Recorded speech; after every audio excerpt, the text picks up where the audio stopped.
You can choose up to 2 to 3 colors for your Suminigashi print. Your color should still follow one of the color schemes we are focusing on for the project. So you can choose a complementary, analogous, cool, warm, or monochromatic color scheme. When choosing your ink colors, you only need 2 to 3 drops per color. Do not use more than 2 to 3 drops or you will be wasting the ink. Next, you will want to get a very thin brush for each color you've chosen. Dip the brush into the ink and lightly touch the brushes on the surface of the water. Do not submerge the brush into the water.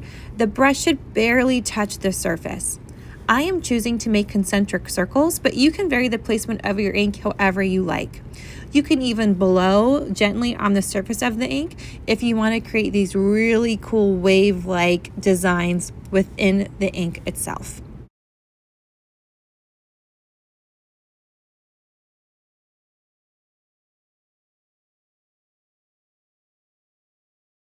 Feel free to add in as many circles and applications of ink as you want. This can be so therapeutic and fun. So have fun with it, experiment with placement, and then once you like what you see, you can move on to making the print. Before you print, make sure you have 2 paper towels laid out on your table. Then take a piece of copper plate watercolor paper and lay it on the surface of the water, but don't submerge it like I did. Immediately remove it from the water and blot it dry on the paper towels. Once all the excess moisture has been absorbed, you can flip it over and see your results. You are allowed to try this Suminigashi technique 2 times. To clean the surface of your water, just drag a dry paper towel across the surface to remove any excess ink, and you are good to go to apply new ink again. For your second attempt, I would encourage you to experiment creating a white negative space in the area where you want to place your print.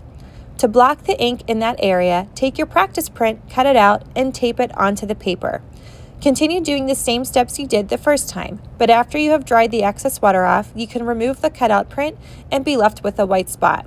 Once the paper dries, you can print your facial feature into this negative space to create some really interesting contrast for your final design.